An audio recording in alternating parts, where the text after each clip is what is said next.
Ողջույն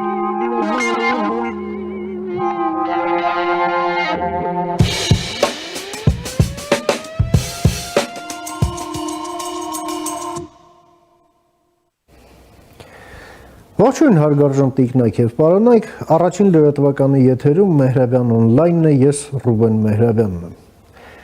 19-րդ օրն է շարունակվում է պատերազմը Իրանում, որը վարում են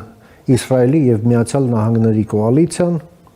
Այս պատերազմը ձեռք է բերել տարածաշրջանային պատերազմի ուրվագծեր,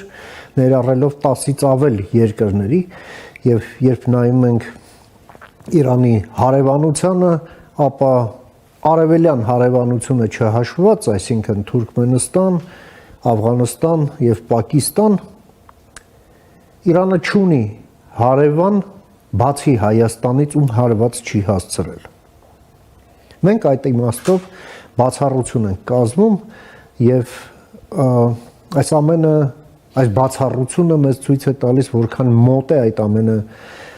մեզ եւ մենք որքան պետք է այսպես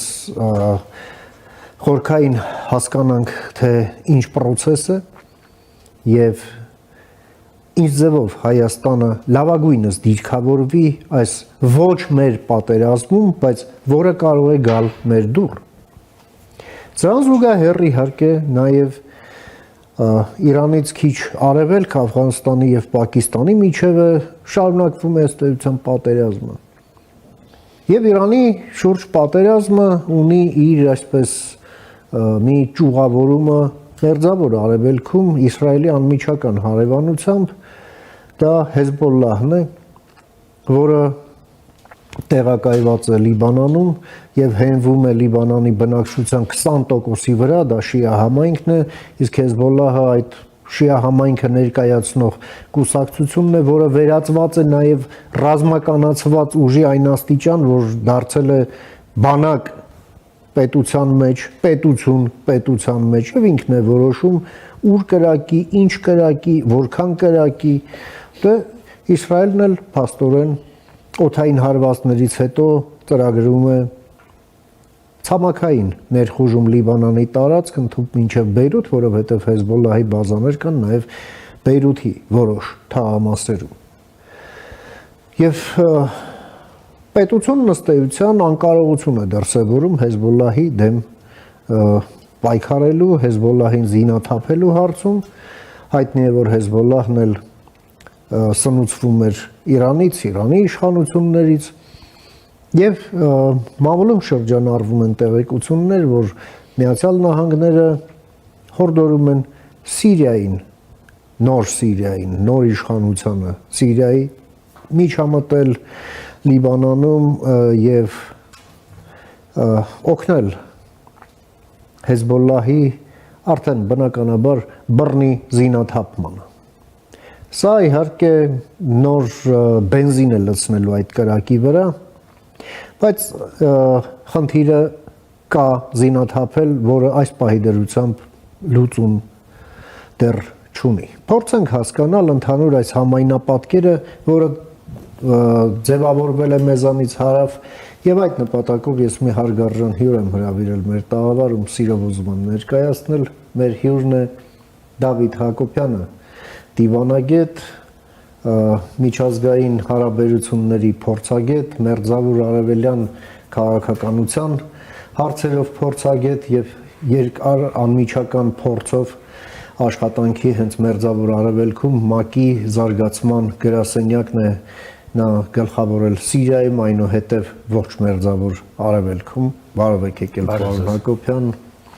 բարի վերադարձ Հայաստան, ուրախ եմ նորից ձեզ տեսնել, շնորհակալ եմ, որ ընդունեցիք իմ հրավերը։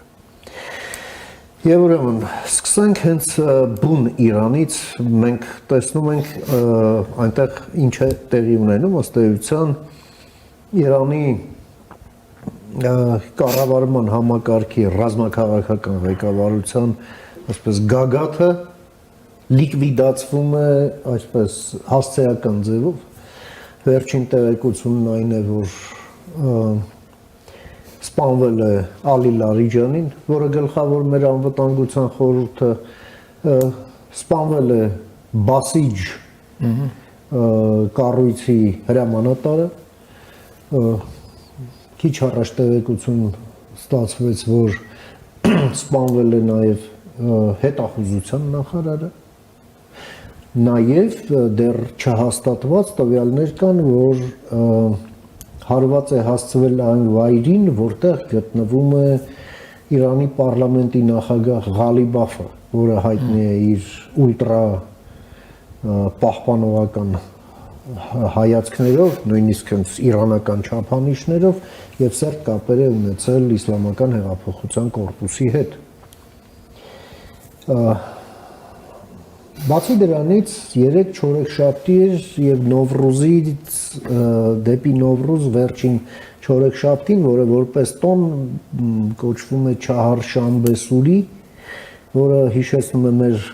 տրնդեզը, կրակ են վառում վրայով թռչում եւ դա ըստ էության տեսանք, որ տարբեր քաղաքներում ուղեկցվում է բավականին ակտիվ քաղաքացիական մասնակցությամբ եւ հակաիշխանական լոզունգներով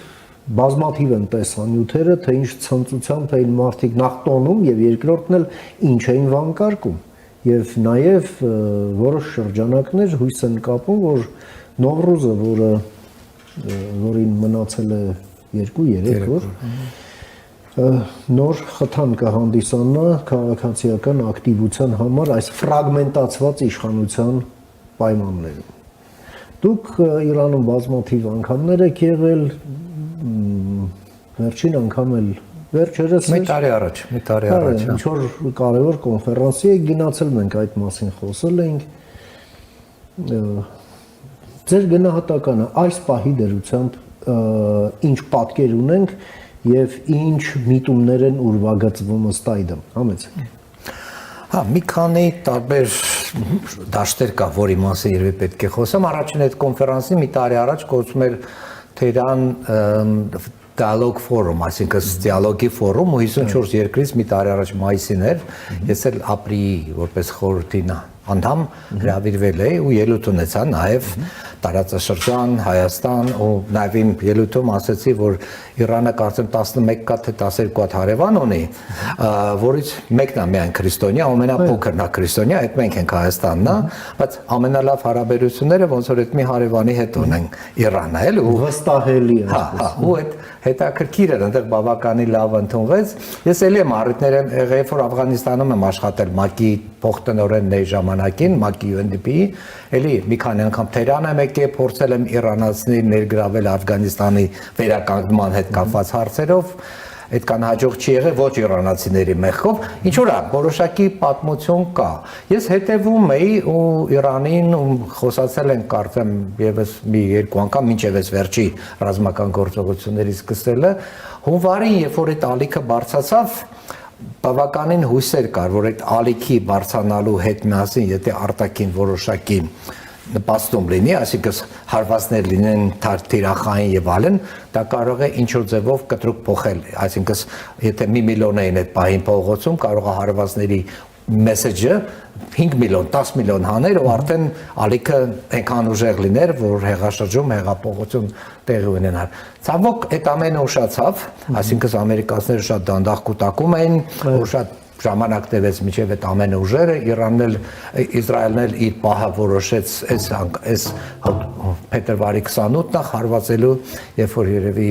Խոմենեի հետ կապված իրանք հասկացան, որ կարող են այս պահին խփեն, ու ալիքը արդեն հանգել էր։ Հիմա ինչքանով հատուկեն ալիք փոքր ինչ որ շարժումներ կա, ես մեծ հույսեր չունեմ, որ կարող է եւս հսկա ժողովրդական ալիք, ասես միլիոններ բազմաթիվ քաղաքներում բարձրանան, առաջինը քանի որ տեղում հա ամերիկյան զենքի դեմ կամ իսրայելական զենքի օդուժի դեմ իրանք պատասխան չունեն, սիմետրիկ պատասխան, բայց անձնային բնակչության դեմ ունեն իրանական իշխանությունները պատասխան արդեն կիրառել են ու մարդիկ հասկացել են, որ անիմաստ ումանանտ նաև Տրամփն էլ երբ որ խոստացավ, ասես դուրս եկեք մենք կպաշտպանենք, չարեց ու մարդիկ հիասթափվեցին, հիմա երկրորդ անգամ այդ մի բանն է, մի տրենդ է, ոնց որ դες գնում։ Երկրորդը, երբ որ միշտ արտաքին հարձակում ա լինում երկրի վրա, դա նացիոնալիզմին ուժ է տալիս։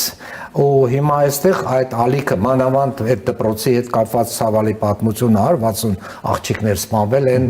դպրոցի աշխատողները Լարիջանին որ խփել են բարձր իր քրոջ տունն է եղել ինքը այդ ժամանակ ու ամբողջ թաղամասն է վերածվել բազմաթիվ ասում են ուրիշ զոհեր են եւ այլ այսինքն քո աչք ես ինքս Կաբուլում մի անգամ տեսա ամերիկյան այդ ծանր ռազմական մեքենաները փողոցում իմ աչքի առաջ գնում էր մի հատ աֆղանացու պատական թեթև մեքենան կսվեց այսի վերցրեց քարով խփեց այդ մեքենային հետո մի 10 ուրիշ աֆղանացի քարով խփեցին ամերիկացիներ դուրս եկած սկսեցին կրակել ու մի 15-20 հոգի մարդ տեղում սպանվեց անտեղի լրիվ անիմաստ ու դրանից հետո հսկայական ալիք բարձացավ որ այսինչ են անում ամերիկացիները մեր երկրում էլի այսինքն այս փոքր ինցիդենտները կարան պայթյուններ առաջացնեն հիմա դրանք պետք է դին երբ որ գլուխը վերացնում են դրանից հետո նոր գլուխ արագ աճում է թե ջլատվում է քայքայվում է սկզբնա տրովել հա այդ մոտորապես այդ կարգի նույն տակտիկա ամերիկացիները երկար Աֆղանիստանում տալիբների դեմ էին այսինքն հրամանատարներին անձնավորված խփում էին վերացնում էին դեպքեր եղել չգիտեմ հարսանիքի տեղում են խփել հետո 50 հոգի մարդ են սպանել եւ այլն բայց ինչքան խփում էին ինքան ավելի վերարտադրում էր այդ հիդրայի պես ոնց որ ինքը իր համար վերարտադրվող բաներ ստեղծում իհարկե տալիբները դալար ուրիշ դեցենտրալիզացված ինչ որ սարերում կիսավայրի ապրող համակարգ էր որը բայց ի վերջո տալիբների առիթ ա եղել մի անգամ ինչ որ տենց հանդիպում էր որտեղ խոսում էին նաև իրենց հետ ասում աշխարհի լավագույն զենքերը ամերիկացիների կողմն է ժամանակը մեր կողմն է մենք կսպասենք ու կպայքարենք մինչև մերձունքի հասնենք իսկապես 20 տարի հետո իրենք կարողացան հիմա Իրանում այդ նացիոնալիզմի ալիքը հայտնվել է ու քանի գնում է ինձ թվում է աճելու է դրա հետ մեկտեղ քանի որ այս ամերիկյան իսրայելական ռազմական գործողություններին միջազգային լայն հանրության կողմից օժանդակում չկա, այսինքն ենթադրենք Իրաքում կամ Աֆղանիստանում դա եղել է ՆԱՏՕ-ի, այսինքն հարձակում Ամերիկայի վրա եղել, ՆԱՏՕ-ի որոշում պաշտպանել հարձակում մեկին, հարձակումը բոլորի դեմ, ՆԱՏՕ-ն է միացել Աֆղանիստան, Իրաքում բոլորը 40 քանի երկիր է միացել, Ամերիկայում մոտ 80%-ը պաշտպանել է Իրաքի հարձակումը։ Հիմա 40-45%-ն է պաշտպանում Ամերիկայել, այսինքն ու այդ բան շատ հեղեղուն հիմքերի վրա է մեր քաղաքական ամերիկյան, այսինքն երկար այս պատերազմը ամերիկյան ներքին քաղաքական պատճառներով չի կարող շարունակվել։ Իսկ Իրանում էլի ժամանակը հա, իրանք կկորցնեն, իրանք բալիստիկ հրթիռներ են կորցնում, իրանք միջուկային զենքը դե արդեն ինչ որ վնասների առաջականգներ, բայց այդ 400 կիլոգրամ հարստացված ուրանիում ինչ որտեղ դեռ պահված է ու ինչպես դա պետք է վերցնեն, այդ էլ parshi, նենց որ ես դες միանշանակ չեմ գտնում, որ այս հարցապատերազմը Իրանի դեմ բերելու է արագ լուծումների շաբաթների մեջ ու Իրանում հեղափոխական ալիքը գալու է նոր իշխանություն։ Ես առաջ շատ ավելի օպտիմիստորեն էի դրան վերաբերվում, երբ որ ժողովուրդը բարձրացել էր, բայց պահը բաց թողվեց ու հիմա լրիվ ուրիշ տենդենսներ են աշխատում։ Պարոն Հակոբյան, տեսեք, Միացյալ Նահանգների նախագահը նաև իր կարգադրությամբ Օկինավայից 5000 մի այսպես խմբով 2000 էլ մյուս խմբով ծովային հետևակի անձնակազմը տեղափոխվում Մերձավոր Արևելք եւ ի վերջո որպես նախկին զինվոր հա քարտեզին նայելուց հասկանում ենք որ հիմա Իրանը փորձում է հարվածել համաշխարհային տնտեսությանը Հորմուզի նեղուցը փակելով եւ իհարկե բուն պատերազմական գործողությունների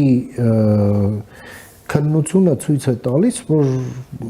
ակտիվները լիովին Ամերիկայի կողմն են հա կառավարման համակարգը ջախջախված է հակաօդային պաշտպանությունը ջախջախված է ռազմաօդային ուժերը ջախջախված են ռազմածովայինը ջախջախված են, բայց Իրանը ասիմետրիկ պատասխանելով փակել է Հորմուզը։ Խնդիր կա այն բացելու։ բացելն էլ ոնց իրանական ուժեր չկան այնտեղ։ Իրանը կրակային հսկողություն է ապահովում այնտեղ եւ կարողանում է հենց իր կրակային հնարավորություններով խափանել այդտեղ երթևեկությունը։ Ու քարտեզը նայելով, նաեւ այդ անձնակազմի այդտեղ կൂട്ടակումը հաշվի առնելով, այսպես կարելի է խոսել որոշ հավանականության մասին, որ կղզիների այդ շարքը, հարգից մինչև քեշ, որը հենց արդեն Հորմուզի մեջ է ցած լայն կղզի է, հա, եւ Բանդար-Աբբաս նավահանգիստը եւս կարող է Միացյալ Նահանգները այդտեղ այսպես լոկալ սահմանափակ նաեւ ցամաքային օպերացիա իրականացնել խնդիրը փակելու միտումով։ Դուք ինչ եք մտածում նման հավանականության մասին, հա։ Գիտեք, ինչ առաջին այդ 5000-ը ինձ թվում է երկու նպատակ է այս պահին Ամերիկա առաջինը ինչ որ ձևով ներ թափանցել ու այդ միջուկային վառելիքը վերցնել այդ 400 կիլոգրամ հարստացված 60% ուրանիումը, չգիտեմ դա ինչքան հնարավոր է ֆիզիկապես հան խորը գետնի տակ պահպանվում եւ այլն եւ այլն։ Բայց իհարկե ամերիկյան բազմաթիվ խնդիրներով հանդերձ ամերիկյան ռազմական ուժը ֆենոմենալ կարողություններ ունի, հա, Վենեսուելայի փորձը ցույց տվեց, որ կարելի է 3 ժամ երկրի ղեկավարին վերցնել ու արտահանել համ Նյու Յորք եւ այլն։ Հիմա մի խնդիրը դա է, մյուսը կղզիներն է, մասնավորապես այդ քարտա կղզին այդ կղզին է, որտեղ հիմնականում հարգնա եւ քեշն էլ արդեն զուտ կղզիները, այսինքն կարող են վերցնել ու կարող են նավթի նաեւ վերահսկողություն վերցնել, դրա համար նավթի արտահանման հիմնական կետն է, բայց ասում է դրան ի պատասխան շատերը ասում են իրանացիները այդ իրանց ասիմետրիկ հարձակումները կարան ավելի մեծ մասշտաբի, ու մեծ մասշտաբի ինչ անեն, նավթա վերամշակման օբյեկտները, ջրի մաքրման կայանները, որը մահացու կլինի, հա,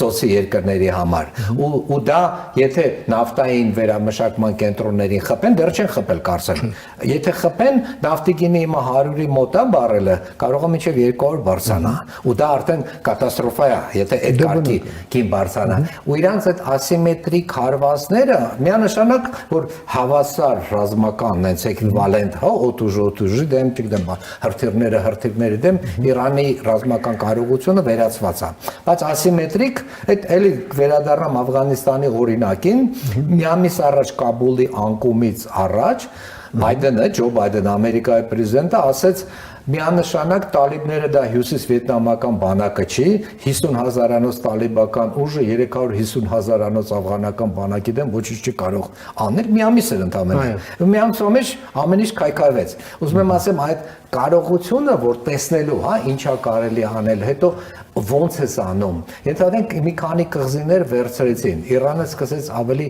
ոչ սիմետրիկ հարձակումներ։ Ոչ սիմետրիկ հարձակումները տարբեր տեսակի կարան լինել։ Կարան սեպտեմբերի 11-ի պես հարձակում լինի Ամերիկայում, կարան ինչ-որ համերգներում, ինչ-որ պայթյուններ, այդ suicide bombers, հա, որ այդ պայթյունը ինքնասպան, հա, հաբեկիչները իրենք տարբեր տեղեր, միջև այդ իրենց անունից կամ իրենց հրահանգով Հեզբոլլաներ, Խամասներն էին անում եւ այլն եւ այլն։ Հիմա կարող է իրենք այստեղ արդեն հսկա պետություն է 90 միլիոնանոց։ Այն բոլոր արսենալը տարբեր միջոցների, որ իրենք կարող են կիրառել, շատ դժվար է, այսինքն ամերիկացիների էսկալացիային կամ Իսրայելի գալու է իրանց կողմից իրանց տեսակի էսկալացիաները ու շատ դժվար է ասել որտեղ է դա կանգնելու։ Պարոն Հակոբյան, պատերազմը ձեռք է բերել ըստ էության տարածաշրջանային պատերազմի ուրվագծեր։ Իրանի ծովային հարևաններն են թիրախավորվել, ընդ որում առանց բացառության բոլոր արաբական թերակղզու բոլոր երկրները, բացառությունը Եմենն է։ Նաև մեր տարածաշրջանն է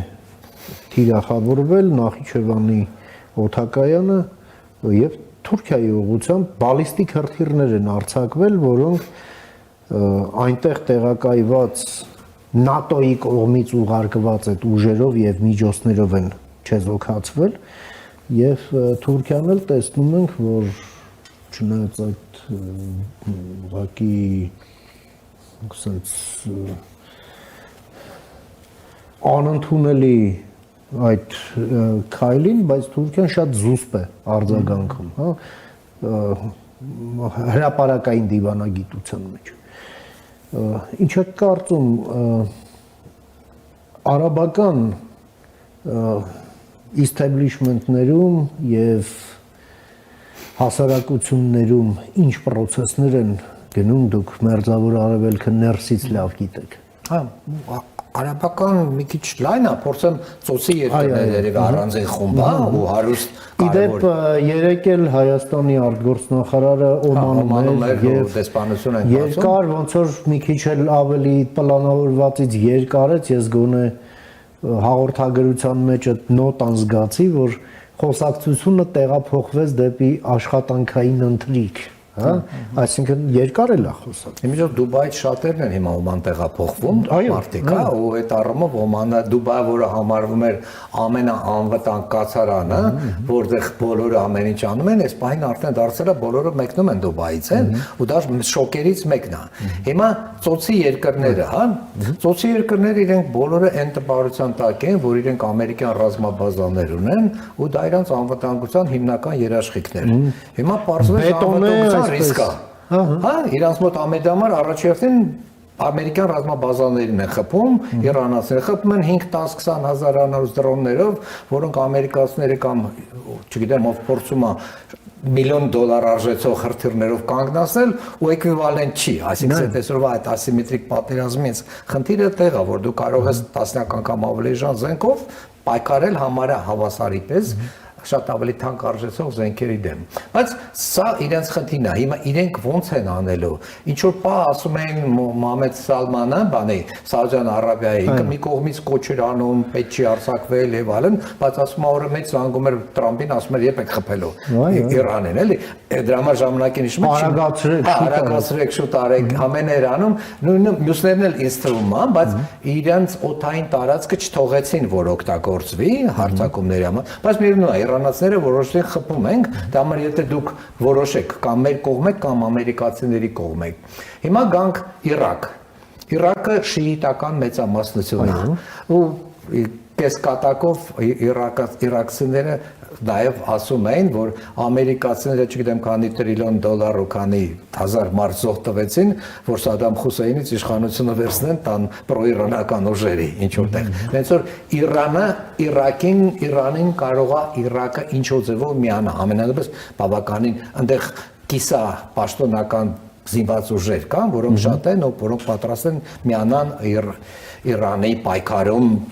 չարիքի դեմ, արևմտյան չարիքի դեմ։ Հետո գալիս է Սիրիան, դուք էլ ասացիք, Սիրիան փորձում են Հեզբոլլահն հիմնական ուժներ, որ Ասադի դեմ, Ասադի կողմից կռվում էր, հա, պաշտպանում էր, դա համար Հեզբոլլահի դեմ բազմաթիվ էմոցիաներ կա այսօրվա Սիրիայի ղեկավարների մոտ, իրենք փորձում են օգտագործեն ընդդեմ Հեզբոլլահի Լիբանանում, բայց Լիբանանի Հեզբոլլահի խնդիրը երևի դուք էլ գիտեք կամ հերոստատիտողները ինչքանով գիտեն, բայց երբ է Հեզբոլլահն ծնվել է 1982 թվականին, երբ որ Յասեր Արաֆատի ու իր պաղեստինյան ազատագրման շարժման դեմ լծվեցին Լիբանում։ Հա, լծվեցին, հարավը Լիբանանի գրավեցին ու դրանի պատասխան Յասեր Արաֆատը գնաց սկզբից Հորդանան, հետո Տունիս, հետո չգիտեմ որտեղ, բայց դրա փոխարեն ծնվեց Հեզբոլլահն, որը շատ ավելի ռադիկալ քայլեր սկսեց անել եւ այլն։ Միջև մա 40 տարի արդեն գործում է։ Հենց որ ուզում եմ ասեմ այդ ուժով ճնշելու բան պիրտ ուժով, հա, բացարձակ ուժով, այն ինչ որ Իսրայելը անում է արդեն 1000 հոգի արդեն սպանվել է, բնակիչներ ու զինված ուժեր, էլի, ու մոտ մի քանի 100,000 մարդ տեղահանվել է տներից։ Իսրայելը մտնում է, իրանք Լիբանանի կառավարությանը ասեցին կամ դուք կարգի հրավիրեք, Հեզբոլլահն չի կարա մեր դեմ պայքարի, կամ էլ մենք ենք հրավիրել։ Լիբանանի կառավարությունը թե նախագահան, թե վարչապետը չնայած կրթված, լավ կենսագրություն ունեցող հարգված մարդիկ են, բայց կարողություններ չունեն, այդքան ու փորձում էին, բայց այդքան էլ չէ։ Ու Լիբանանի քաղաքականությունը այնքան խճճված ու բարդ է, որ իրանք փորձում են ոչինչի ձեռ չտան, բայց դրա հետ մեկտեղ Հեզբոլլահն ուղղակի ինքը շատ կորուստներ տվեց, հա, Ես հիշում եմ Հասան Նասրալլան, որ կար, իրենց ամենահայտնի առաջնորդը, մի անգամ Բեյրութում է հայկական ընտանիքի հետ էի հանդիպում, ասում Հասան Նասրալլայի ելույթն է, պիտի գնանք լսենք։ Ասում դուք ի՞նչ կապ ունեք Հասան, ասում չէ ինքը այնքան լավ է խոսում։ Ու ինքը տաքստոցից անընդհատ խոսում էր, ու այդ կարգի խարիզման իրար շատ նույնիսկ հայերը գնում էին իրաց տներ ու իր ելույթները լսեին։ Ուզում եմ ասեմ, այդ շատ հետաքրքիր խճճված մենտալիտետ է Լիբանանում, էլի, որ հիմա ու այդ առումով Եգիպտոսը առանձնապես չի խառնվում այս առայժմ, էլի պատմություններին դրա համար բայց մյուս կողմից օրինակ հետաքրքիր է Գազայի խնդրեմը, ոնց որ թվում է բոլորը մոռացել են։ Այո։ Հա, հիմա թվում է թե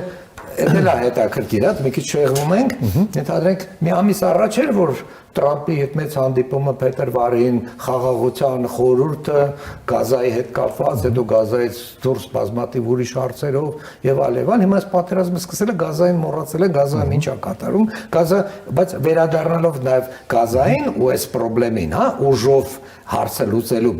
բացարձակ ուժով։ Եթե Գազան ընդամենը 400 քառակուսի կիլոմետր է, 2.5 տարի իսրայելական լավագույն ռազմական ուժը օգտագործելով Գազայի կեսը իրենց բացարձակ հսկողության տակ է, մյուս կեսը դեռևս Համասի հսկողության տակ է։ Այսինքն հիմա Լիբանանում ինչքան կարող են վերցնել, ինչքան կարող են զինաթափել Հեզբոլլան, դա առանձին խնդիր է, բայց Լիբանանի հետ Հեզբոլլայի բնակեցված եւ 5-6000 քառակուսի կիլոմետր ընդամենը։ Բայց երբ որ գալիս ես 1.5 միլիոն քառակուսի կիլոմետրանոց Իրանին, ունդեղ ես փորձում այդ կարգի ուժով ինչ որ փոփոխություններ անել, երբ որ հողը պարար չի, պատրաստ չի։ Դա անհնարին խնդիր է։ Պարոն Հակոբյան, Իրանում այս պատերազմի ելքը կարծեք թե այս պահի դրությամբ հստակ չի վերջնանպատակի առումով Վաշինգտոնի տեսակետից։ Իսրայելը խնդիրը շատ ավելի կոնկրետ է դնում, ասում է ռեժիմը պիտի փոխվի, քանի կա այս հնարավորությունը մենք օգտագործելու ենք մինչև վերջ, հա, մինչև Թրամփը ինքը կդադարեցնի պատերազմը։ Փորձենք մոդելավորել, հա, թե ինչպես կարող է ավարտվել։ Եվ յուրաքանչյուր տարբերակ, թե ինչպես է պրոյեկցվում Հայաստանի վրա եւ մեր տարածաշրջանի։ Տարբերակ 1, ասենք, ռեժիմը փոխվում է։ Այնուամենայնիվ մարդիկ ասենք թե առաջիկա Նովրուզին նշում են, ուրախանում են, քեֆ են անում, մի քիչ էլ դադարում է, ասենք այդ օդային ռմբակոծությունները, մարդկանց էլ հրազեն են բաժանում եւ մարդիկ սկսում են իշխանությունը վերցնել։ Տարբերակ 1, տարբերակ 2 Թրամփը այնուամենայնիվ նախաձեռնում է այդ կղզիների գրավումը եւ պատանդ վերցնում Իրանի տնտեսությունը։ Այնպես ինչպես Իրանը Հորմուզով փորձում է պատանդառել համաշխարհային տնտեսությունը, առաջարկելով եկեք փոխվենք։ Ես թողնում եմ այստեղից քո նավթն էլ գնա, բայց այնտեղ պետք է լինի բաց։ Եվ Իրանում ռեժիմը պահպանվում է։ Եվ երրորդ տարբերակը այդ ֆրագմենտացիան, որը մենք ձեզ հետ քննարկեցինք, բերում է պետական իշխանության ֆրագմենտացիան, նաև սկսում է հանգեցնել իշխանության այսպես լոկալիզացիայի եւ ոնց որ թե երկրի ֆրագմենտացիայի։ Այս երեք տարբերակները ինչպես են պրոյեկցվում մեր տարածաշրջանի անվտանգային միջավայրի, Հայաստանի անվտանգային միջավայրի վրա, մանավանդ հաշվի առնելով էլ այն, ինչ մեր կենտրոնական բանկի նախագահն էր, չէ, զգուշացնում, որ այս ճգնաժամը, նաև Հորմուզի փակվելը, նաև նավթի գների աճը, հա, բնական է, որ ամբողջ աշխարհում հանգեցնելու են գնաճի եւ Հայաստանն էլ ակվարիումի մեջ չէ, էլի։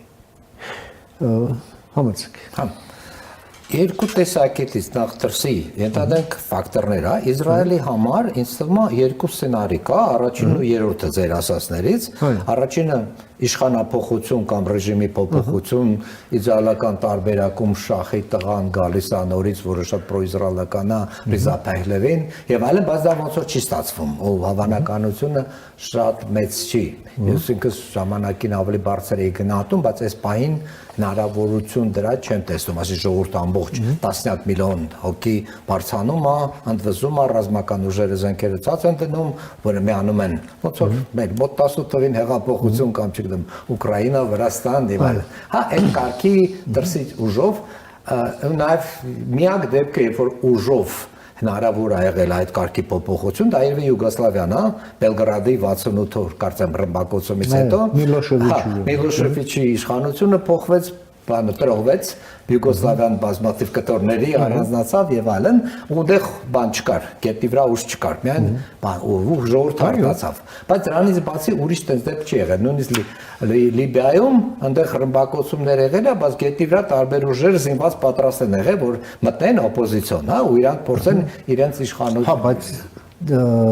մի քիչ հին բան է Ճապոնիայում էլ ռազմական ներխուժում չի եղել։ Ճապոնիան երկրորդ համաշխարհից հետո 45 թվականին ռմբակոծություններ, ընդ որում մենք գիտենք Հիրոսիմայի եւ Նագասակիի մասին, բայց Տոկիոն ինչի էր վերածվել, նապալմով վառեցին ամբողջությամբ, իրանք կապիտուլյացիա հասկացան, բայց միջուկային զենքի դեմ դա արդեն որոշված էր, այդ միջուկային զենքն էլ տես չէր, այրված Տոկիոն էր, որ հետո Դագլաս Մակարտուրը պակարդով կանգնեց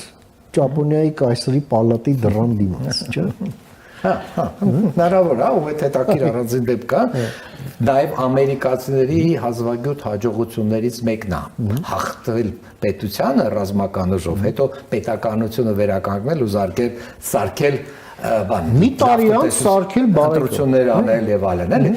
Բայց հետաքրքիր առանց մի խոսքով, բայց այս վերջի 30 տարում այդ կարգի փորձեր շատ դժվար է, էլի, այնց գտնել, բայց համենայն դեպս երրորդը ձեր ասածներից այդ ատոմիզացիայի սցենարին է, որը իմ համար սոմալիզացիա, Սոմալիայում ես առանձին 4 տարի ապրել աշխատել եմ, շատ պատկերացնում եմ, երբ որ բոլորը բոլորի դեմ զինված պայքարում են, չգիտես ինչի համար, հա, ուսենց անհասկանալի քաոս է, որ պետականությունը վերանում է, դրան ինձ թվում է կարող է ավելի շատ մինչև տալիբների 90-ականների Աֆղանիստան գա, երբ որ սովետը դուրս եկավ, տաջիկները զինվեցին, ուզբեկները զինվեցին, պաշտունները զինվեցին, ու բոլորս են զինվեցին, ու սկսեցին բոլորը բայց բաներով էր, էթնիկ խմբերով իրար հետ սկսեցին կռվել։ Ահմադ-շահ,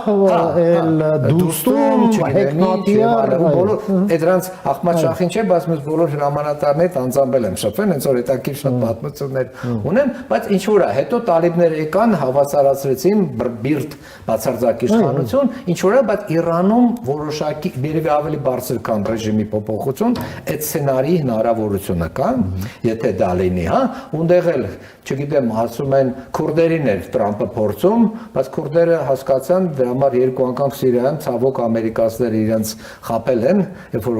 պիտի օգնեին ու չեն, սկզբից խոսացել են օգնել, եթե չեն օգնել, հետո քուրդերը եթե գնային կռվեին, ամբողջ Իրանը իրենց դեմ էր միավորվելու, բայց եթե քուրդերը առանձին, բալուչիները առանձին, ազերիները առանձին, տարբեր բազմաթիվ ուրիշ մազանդարանցիներ, չգիտեմ, էթնիկ խմբեր կան, եթե դրանք ամեն մեկը այդտեղ դեռ պիտի գան, դա Իրանը ի վերջո դուք էլ ասիք 3000 տարվա պատմություն ունի պետականության ու այդ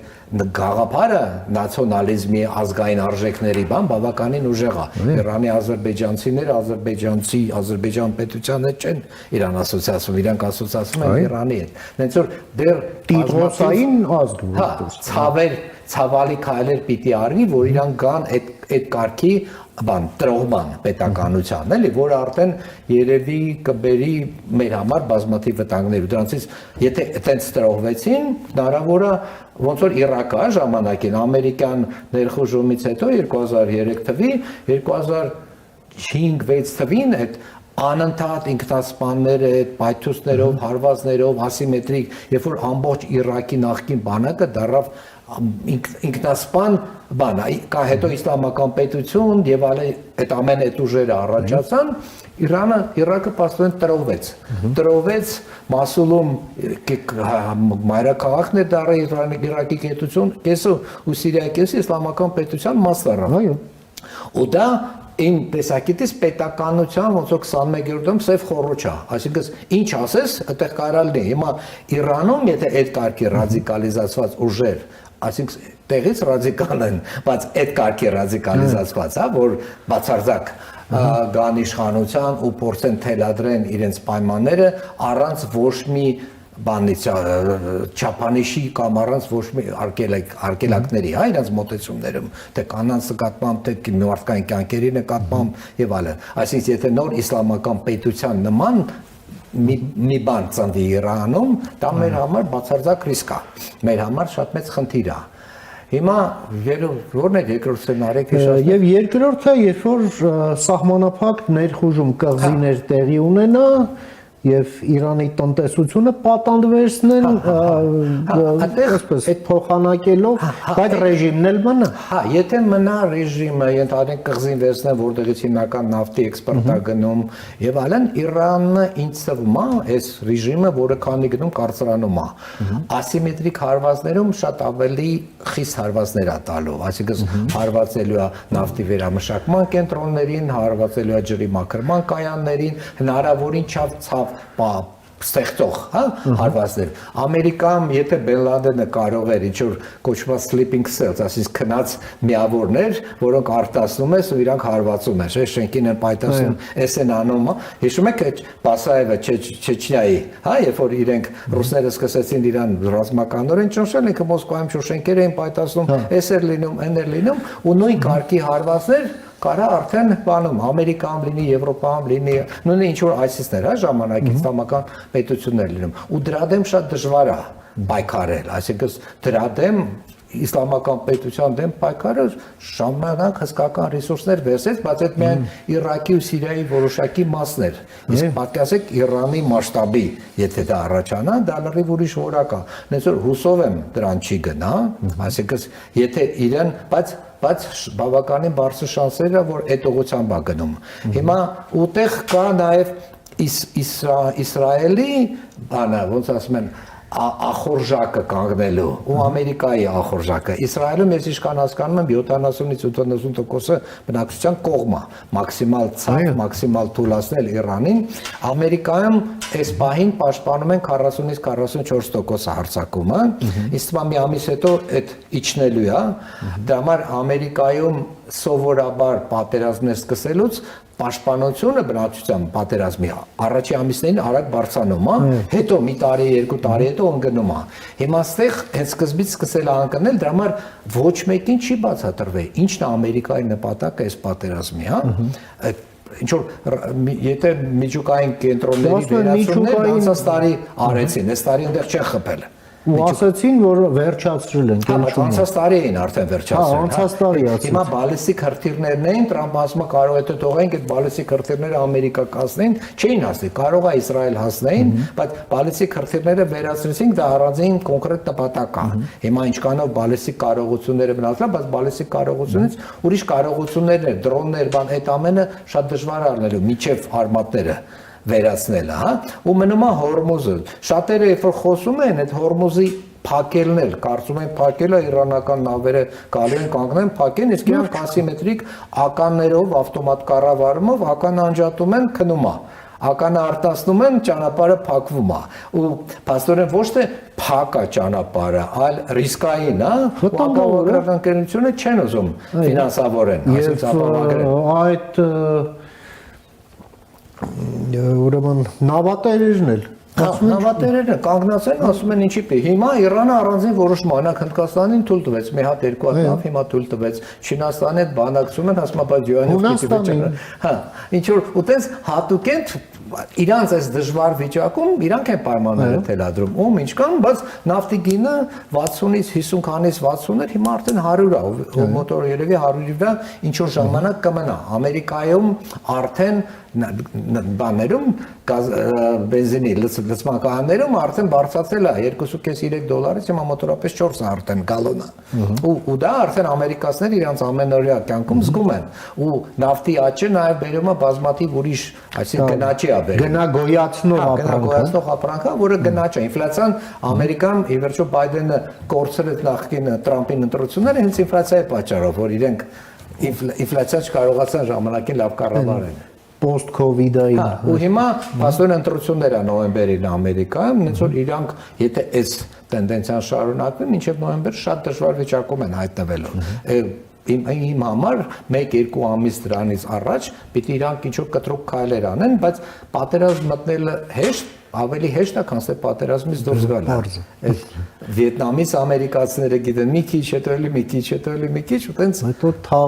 թափվեցին մինչև 75 թվական։ Իմիջիայլոց է շատ հետաքրքիր պատմություն է, չգիտեմ, գիտեն մեր հեռուստատեսողները թե չէ, սովետական միությունը ոնց է բժշկի պլանով քաշել դեպի Աֆղանիստան, Պոլիտբյուրոն, կենտրոնական հետախուզությունը հատուկ աշխատել են, որ համոզեն, որ Աֆղանիստանը պատրաստ է կոմունիզմի գաղափարներին ու որոշել են սահմանափակ կոնտինգենտ են մտցրել եւ այլն, ու հետո իրանք չեն օգնել այնքան որ հավասար պայքարեն, հա, կամած ներքաշել են 5-6 տարի հետո սովետը լրիվ ներքաշված է եղել, իրանք սկսել են ստինգերներ տալ, որ իրանք ուղղաթիռները, ինքնաթիռները խփել են ու սովետին ի վերջո հաղթել են Աֆղանիստանում, բայց այդ նույն բանը հիմա Ռուսաստանն անում ինչ որտեղ Չինաստանը կարող է անի, այսինքն ամերիկացիները կամած քաշում են Իրան, ռուսները արդեն որոշակի ինֆորմացիա են տալիս, չինացիները ինձ թվում է որոշակի տեխնոլոգիաներ են տալիս ու կշարունակեն տալ ու եթե ամերիկացիները չհասկանան ինչքան խորը գնան, այնքան դժվար է դուրս գալու լինել։ Հետո շատ ավելի մեծ հետևանքներ է լինելու։ Պարոն Հակոբյան, արաբական երկրները ծոցի ամերիկյան դաշնակիցներն են։ Քուվեյթը, Կատարը, Էմիրությունները, Օմանը, Սաուդյան Արաբիան։ Հիմա շատ փորձագետներ ասում են, որ այլևս մերձավոր արևելքը առաջվանը չի լինելու։ Ինչպիսին է լինելու մերձավոր արևելքը եւ Միացյալ Նահանգները ինչ դերակատարում են ձեր կարծիքով ունենալու մերձավոր արևելքում։ Հա, ռենոմե, այսպես ասած։ Ամենակարևոր իրանց բացի նավթից ու գազի ռեսուրսներից, հա, որ իրանք արտահանում են կապիտալ ունեն, իրանք այդ անվտանգ կայան, ոնց որ անվտանգ անգրվանելու տեղ էին, հա, Էմիրատներում մարդիկ գալիս են, Էմիրատներում կարծեմ մոտ 100,000-ից ավել բրիտանացի քաղաքացի ապրում, Ռուսաստանի մի քանի 100,000 քաղաքացի եւ այլն։ Ու մարդիկ կապիտալ, Իրանի կապիտալի մի զգալի մասը ներդրումային դրախտ, այո, հա, մի հսկական քանակությամբ Իրանից կարծեմ 15-20 միլիարդ դոլար Դուբայի բանկերում է դրված եւ այլն։ Ու այդ ամենը հիմա արդեն բարձումա չի աշխատում։ Ինձ այն օրը իմ գոլեգաներից մեկը Մոգադիշոյից Սոմալի մայրաքաղաքից ասեց, այս տարվա մեջ ուղարկես ոչ մի հրթիռ Մոգադիշոյում չի պայթել, Դուբայում 500 հրթիռ ա պայթել։ Հիմա մի մասը ու այդ մի անգամ, այսինքն դու մի անգամ իմիջը կանդում ես, հետո տարիներով, տասնամյակներով պիտի վերականգնես։ Հենց որ այդ առումով կոնֆերանսներ, հա, Դոհայում, Դուբայում, միջազգային մեծ միջոցառումներ, այդ ամենը, քանի որ բոլորը Ֆորմուլա 1 մրցումներ եւ այլն, միջազգային ֆուտբոլի աշխարհի առաջնություններ եւ այլն։ Այսինքն այդ ամենը հիմա հարցականի տակ է, դրա համար Իրանը կա, Իրանը, այսինքն ստորացված, նսեմացված, ջարդված, վիրավորված է, ու ինքը ասում է մենք լրիվ իրավունք ունենք կամական թիրախի խփելու, դրա համար մեզ խփել են մեր դպրոցի երեխաներին, սպանը էս են արել եւ այլն։ Ու հիմա ուր է գնալու, ինչ հերթականությամբ է գնալու, այդ նույն ծոցի երկրները, պարսկական ծոցի երկրները, ինձ թվում է շատ մեծ խնդիրներ ունեն, ու իրանք կարող է այդ ուժերից մեկը լինեն, որը վերջո Ամերիկային ասեն, գիտեք, հերիք է։ Այս եկեք կանգնացնենք, դա համար չափից դուրս շատ գնաց, ու մենք կորցնում ենք մեր ապագան կառուցելու հնարավորությունը։ Արհեստական բանականության կենտրոնի դատա սենտրին Դուբայում խփել եւ այլն։ Պարոն Հակոբյան, այստեղ կա նաև հայկական չափում, հա, այսպես ասենք։ Նույն Լիբանանից եւ Սիրիայից բազմաթիվ հայեր իրենց բիզնեսները տեղափոխել են եւ ընտանիքները Պարսից ծոցի երկրներ, հա, դա արաբական միջավայր իրանց համար այսպես սովորական է։ Պլյուս հայաստանցիներ բազմաթիվ, հազարավոր, հա, կան թե Օմանում, թե Էմիրություններում, ընդ որում տարբեր տեղեր, հա, թե Դուբայ, Աբու Դաբի, Ֆուջեյրա եւ այլն։ Շարջա աշխատում են միջազգային կորպորացիաներում, հա, այնտեղ, ասենք, ավիաընկերություններում, հյուրանոցներում, էլի միջազգային բրենդների, նույնը Քաթարում եւ ահա հիմա ամեն ինչը կարծեք թե կանգ է առել, հեռանկարներն էլ չի երևում, սրանք էլ փոքր երկրներ են։ Ամենայն դեպս երբ դիմացը 100 միլիոնանոց Իրանն է, այն էլ արմատականացված, գազազած, արյան հոտն առած, էլ ոչ մի բանի առաջ չկանգնող, ինչ կա հայերից Իրանում եւ այդ արաբական երկրներում եւ տեսնում եք անելիք Հայաստանի Հանրապետության կողմից, դե բացի իհարկե մարդասիրական էվակուացիա եւ այլ, ինչ եք տեսնում Հայաստանի Հանրապետության կողմից եւ եթե տեսնում եք, ապա ինչպիսի, համեցեք։ Գիտեք, մի քիչ ավելի լայն ինձ թվում է Հայաստանի դիրքորոշման մասին մեր կուպար ասեմ, դա ինձ համար Հայաստանի դիրքավորումը այս չափազանց դժվար իրավիճակում, հա, շատ նրբություններ ունի, ու ես նոր ընկերներից մեկի հետ էի խոսում այդ գաղափարի մասին, որ ինչ որտեղ մենք կարող ենք դառնալ, չգիտեմ, երկրորդ համաշխարհային պատերազմի ժամանակվա Շվեյցարիան, հա, նեյտրալ, փոքր,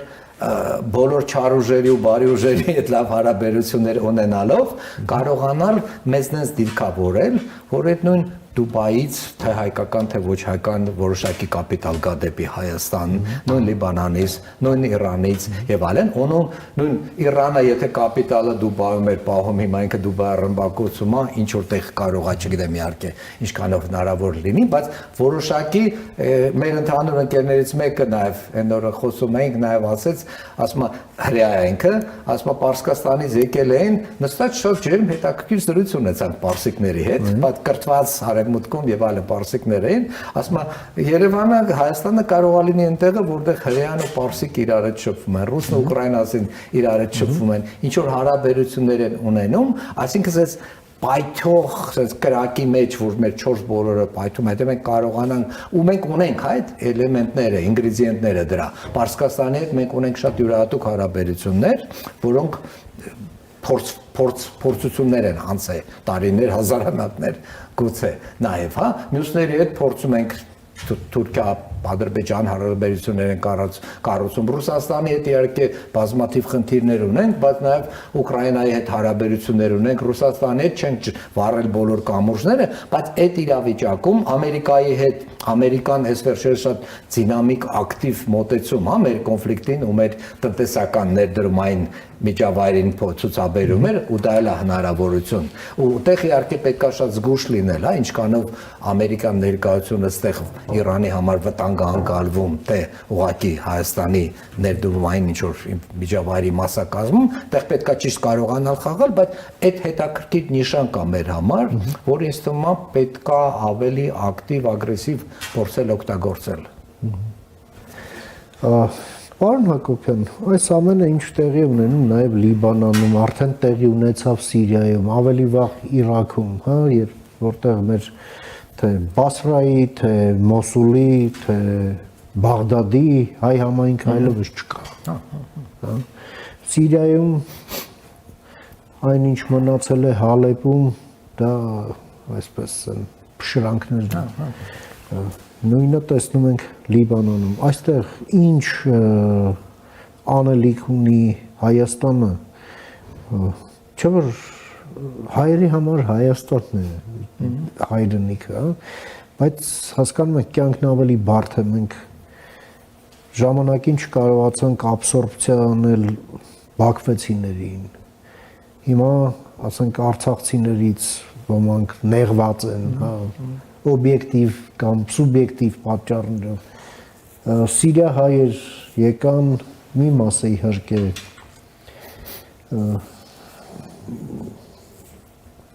կարողացավ ընտելանալ, մյուս մասը գնացին Կանադա։ Հիմա մենք կանգնած ենք մի իրականության առաջ, երբ մերձավոր արևելքում հայերի համար, ովքեր դարերով ապրել են տարբեր երկրներում, ամենալավ երկիրը օբյեկտիվորեն դառնում է Հայաստանը։ Դա օբյեկտիվորեն, բայց Հայաստանը արդյոք այդ կարողությունը կդրսևորի եւ ինչ է հավելյալ պետք, որ դա նաեւ այս գաղափարը իրականություն դառնա։ Համաձայն։ Ես առաջներում էլի շատ եմ վերել Իսրայելի օրինակը, բայց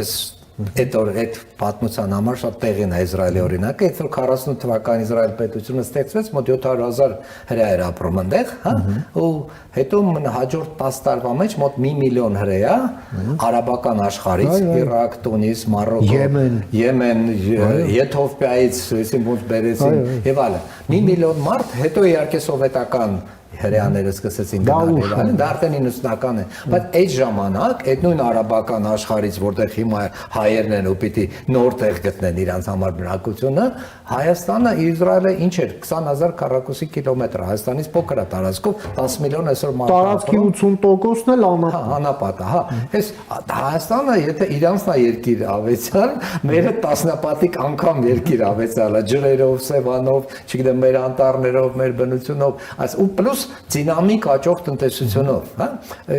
իմիջիայել շատ քչերը դրա մասին խոսում են, բայց վերջին 5 տարվա ես ցուցանիշներ եմ նայ ամբողջ աշխարհով ամենաարագ զարգացող տնտեսություններից մեկը Հայաստանն է։ Եթե Գայանան ու Լիբիան, որը նավթի հաշվին են թռիչք են գործել, ինչ-որ ֆենոմենալ, Հայաստան, Վրաստան ու Վիետնամն են 8% աճ են տվել 5 տարվա մեջ միջինում տարեկան։ Ու դա ու շարունակումը պրոգնոզներ կա, որ 15 տարում, եթե այդ նույն տենդենսիան շարունակվի, Հայաստանի հնան $24,000 մեկ շնչին դառնալու։ Այսինքն մենք մոտենում ենք արևելյան եվրոպական լավ երկրների ցուցանիշներին, հա, ու դինամիկան շատ դրական է, բազմաթիվ մրցամարտա հրավերներով հանդերձ։ Ու այդ բոլորի համար հա մի մասը կգնա Եվրոպա, մի մասը կգնա Ամերիկա, բայց մի զգալի մասը ի վերջո կարակ է Հայաստան։ Ու դա երկկողմանի process է, թե Հայաստանի իշխանության կողմից, հա,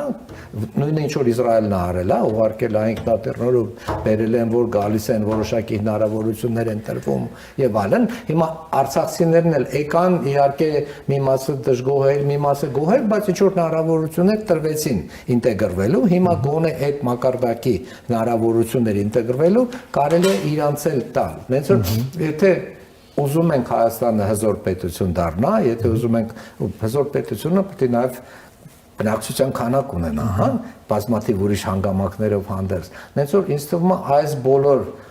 մարտահրավերները, ռիսկերը տարածաշրջանում նաև հնարավորություն են Հայաստանը ներգրավի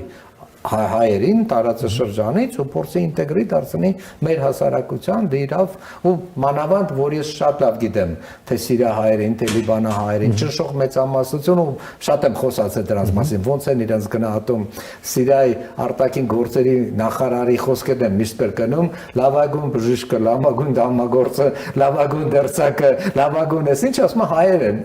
ու իրանց համար հայ լինելը դա ինչ որ գերագույն բան է ոնց որ ընտրված հատուկ որակ ներկայացնող հանձնավորություններ են այս երկրներում ու իսկապես տենց են շատերը Հայաստան գալով էլ իրանց հետ իրենց արժեքներն են բերում հենց որ ինձ թվում է այդ ուրիշ հարցերի հետ հա նաև Իրաքի կոլապսը Իրանի կոլապսը կներեք ինչ փախստականների հոսք եւ այլն ինչ կարաբերի բայց նաև որոշակի հնարավորություններ է կապիտալի ներհոսք կարող է ինչ-որ բիզնեսներ կանստեղ տեղավորվեն տարածաշրջանային իրանց ծածկում ունենալու բայց նաև հայկական բնակչությունը Հայաստան տեղափոխվելը դա ինձ թվում է հնարավոր դրական ելքերից է այլ այս դժվար իրավիճակում մանավանդ որ ասենք հրեաների միջև տարբերությունը շատ ավելի մեծ է, քան հայերի։ Մենք շատ ավելի հոմոգեն ենք։ Լեզուներն են տարբեր, լրիվ տարբեր են, այո, ռասայական տարբերությունը եւ այլն, հա։ Ասենք բաներում Եթովպիայում սևամորթ է, ճիշտ է, շատ ճիշտ է։ Մենք օրինակ տենց խնդիրներ մենք չունենք, էլի։ Հետո բանկան, չէ, կրոնական այսպես հրեաներ կան եւ աշխարհիկներ կան դրանց համար տարբեր այսպես դրվածքներ կան եւ օրենքներն են տարբեր այնտեղ մեծ մոտ շատ ավելի հոմոգեն է հայությունը, հա, այսպես ասենք։ Եվ աբսորբցիայի հնարավորություններն է, ներուժն է ավելի մեծ, այդպես չէ։ Բայց դա մենք էլ մի դեֆեկտ ունենք, չէ՞, այ քո առոգանությունը մեր նման չի, ակցենտը էս չի, բարբառը էս չի։ Գյումրեցին էլ ուրիշ բարբառով խոսում, ափասիները կարա արցախցիները։ Ասենք մի քիչ ավելի շրջահայացություն, լայնախոհություն եւ հանդուրժողականություն է պահանջում, չէ՞։ Դա համար ի վերջո բոլորիս նպատակը ի՞նչն է։ Առողջ, ուժեղ, տնտեսապես կայացած, զարգացող, դինամիկ, ստեղծագործ երկիր կառուցելն է, չէ՞։ Ու այդ ամենը կախված է որակով մարդկանցից, էլ այդ որակով մարդիկ էլ կան։ Ու լեզուն են խոսում, մերդ կիսում են արժեքները, հա, բարբառը կարող է մի քիչ տարբեր է, բայց մշակութային առումով նույն արժեքների վրա ենք մեծացել եւ այլն։ Հենց որ այդ process-ը իհարկե ու ճիշտ ասեցիք բաքվեցիներին չկարողացանք ինտեգրենք մեծ տոկոսներով սիրահայերին չկարողացանք ժամանակին, բայց հիմա դեռևս կան ու չգիտեմ եթե ճիշտ մոտենանք մի 2-300 հազար մարդ հնարավոր է տեղափոխվի Հայաստան ու հայեր ու նաև ոչ հայեր կարող է հայեր լինի կիսահայ հայկական ընտանիք լինի կամ մեկը հայ լինի մեկը ոչ հայ լինի բան եւ այլն ներոսքը կարող պոտենցիալ մարդկային կապիտալի դա շատ պրինցիպալ կարևոր խնդիր է ու Իսրայելի համար պատկերացրեք ընդամենը 1 միլիոն բնակչություն Իսրայել ու այսօրվա 10 միլիոն ու զարգացած տնտեսություն ունեցող ու հնաան է $65,000 արդեն Իսրայելի մեկ շնչին այո իսկ իրանահայության հետ կապված ինչ հեռանկար եք տեսնում պարոն Հակոբյան հաշվի առնելով այն ամենը ինչ մենք քննարկեցինք ձեզ հետ եւ այդ հավանականությունները, հա, որ էլի մենք քանի որ այդ բոլոր սցենարիների մեջ նենց փափուկ ռեժիմի փոփոխություն, չգիտեմ, դեմոկրատական Իրան կամ մոնարխիկ Իրան, հա, շախի տղայի վերադարձ եւ այլն, ամենափոքր հավանականությունն եմ տալիս, ինձ թվում է երկար է լինելու, դժվար է լինելու, նենց որ հնարավորին չափով իրանացիներին իմ խորհուրդը ոնց որ սիրիացիներին եմ ժամանակին միշտ ասել եմ, ինչքան շուտ մտածեք Հայաստան տեղափոխվելու մասին, այնքան ավելի հեշտ կլինի։ Նույնն է իրանահայերի մասին էլ, հա, Իրաքից էլ եւ այլն, այդ հայերի համար, հա, հասկանում եմ այդ Իսֆահանի մշակութային մեր հայկական մշակույթի ինչ-որ կարևոր էլեմենտներն են, շատ բաներ տեսել եմ, զգում եմ եւ այլն, բայց պատմություն է։ Հիմա այսօր Հայաստանն է, Հայաստանը մեր 29000, չգիտեմ քանի քառակուսի կիլոմետր, էսա մեր երկիրը, ու այս երկրում պետք է սարքել ի վերջո որակյալ երկիր, ու այդ մարդիկ էլ իրանահայերն էլ կարող են մեր այդ միասին մասնակից լինել։ Մանավանդ նրանք էլ արևելահայեր են։ Ոնց որ բարի գալուստ Հայաստան միակ բանը, որ մենք կարող ենք ասել իրանահայերին, դե ինչ, շատ շնորհակալ եմ պարոն Հակոբյան, ձեր այս շատ բովանդակալից եւ կարեւոր դիտարկումները եւ գնահատականները մեր հեռուստադիտողին ներկայացնելու, ձեր փորձով այսպես կիսվելու եւ ձեր ժամանակից մեր եթերին հատկացնելու համար շարունակենք հետևել դեպքերի ընթացքին, այդ թվում նաև ձեր օգնությամբ մինչ հանդիպում։ Շնորհակալություն։ Ամենայն բարիք։ Մենք զրուցեցինք մեր գործընկեր Դավիթ Հակոբյանի հետ, ով տարիներ ի վեր աշխատել է Մերձավոր Արևելքում, դիվանագետ է, ՄԱԿ-ի զարգացման գործակալության գրասենյակներ է ղեկավարել թե Սիրիայում, թե ընդհանուր Մերձավոր Արևելքում։ Լսեցինք իր դիտարկումները կապված Մերձավոր Արևելյան այս պատերազմներում Հայաստանի եւ հայության դիրքավորման եւ անելիքների հետ։ Այսօր թերևս այսքանը, հարգարժան տիկնայք եւ պարոնայք, խաղաղություն եւ բարինընդ ձեզ։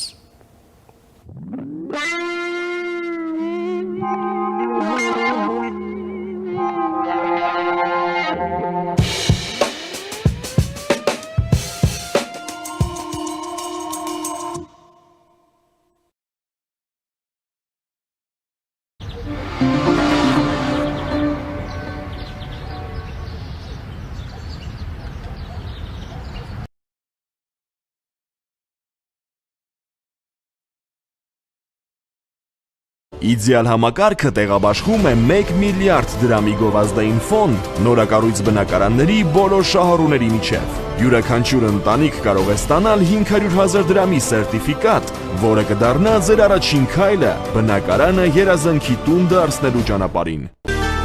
Իդեալ համակարգ դեպի կատարելություն։